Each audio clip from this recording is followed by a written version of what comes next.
બિલકુલ જે રીતે ખેડૂતો ઉપર બળજબરીપૂર્વક એની જમીનો ઉપર કબજા કરવા એક કંપનીઓ, સરકાર, ઉચ્ચ અધિકારીઓ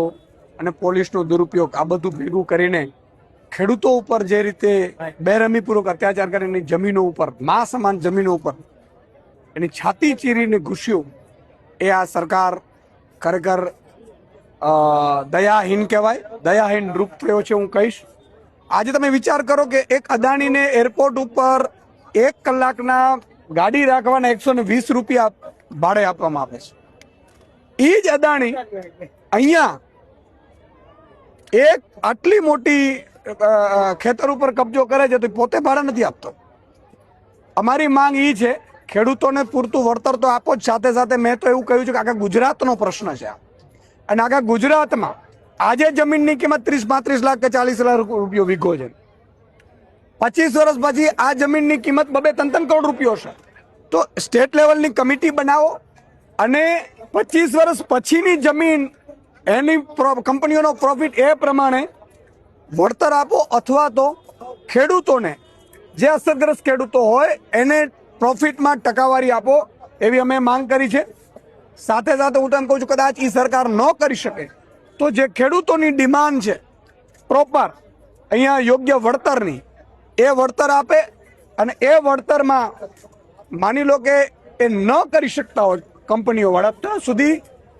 કલેક્ટરશ્રી અને એસપીશ્રી કે આઈજી વિનંતી છે કે કોઈ ખેડૂતોના ખેતરમાં જાય નહીં, ટીંગાટોળી કરે નહીં, મહિલાઓ સાથે બરબત્તાપૂર્વક કરે નહીં। આજે પંકજભાઈ આખી ટીમ 7 દિવસથી અમારી અહીંયા છાવણીઓમાં મોજૂદ છે અને જ્યાં જ્યાં ખેડૂતની સાથે જરૂર પડશે અમે સાથે રહીશું। 15 તારીખે ટ્રેક્ટર રેલી છે, એમાં આમ આદમી પાર્ટીનું શું સ્ટેન્ડ રહેશે? આમ આદમી પાર્ટી આ રેલીમાં સહયોગ આપશે। આ ખેડૂતોની રેલી છે, કોઈ પાર્ટીની રેલીઓ નથી, આ ખેડૂતો માટેની છે અને અમે અમારી ટીમને પણ બધાને સૂચના આપી છે, સૂચિત કરીએ છીએ અને અમારી ટીમ પણ ગાંધીનગર જે ખેડૂતો માટેની લડત છે એ રેલીમાં આમ આદમી પાર્ટી મજબૂતાઈથી જોડાશે, ખેડૂતો સાથે છે। દરેક ખેડૂતને કહેવા માંગુ છું કે આ પહેલા પણ હળદર કાંડ થયું હોય, તમે જુઓ કે કડદા કાંડ હોય કે આગામી સમયમાં જેટલા પણ ખેડૂતોની સમસ્યાઓ આવશે, આ મામલે આમ આદમી પાર્ટી ખેડૂતો સાથે છે, હતી અને રહેશે। मैंने मुख्यमंत्री को लेटर लिखा है, मैंने पूरे गुजरात के किसानों उनके प्रतिनिधि मंडल से मीटिंग की है, अफसरों से मीटिंग की है, एक्सपर्ट से मीटिंग की है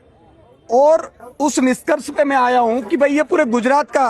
सवाल है और ये लोग क्या करते हैं बर्जबरी पूर्वक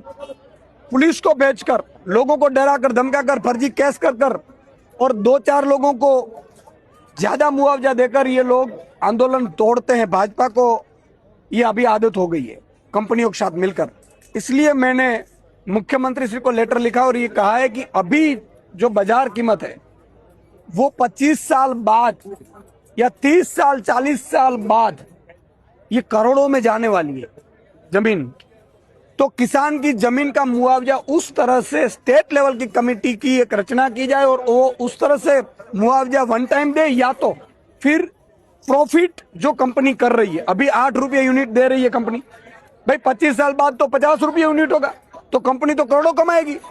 तो उस हिसाब से किसान को, जो असरग्रस्त किसान है उसको परसेंटेज वाइज हर महीने उनको प्रॉफिट से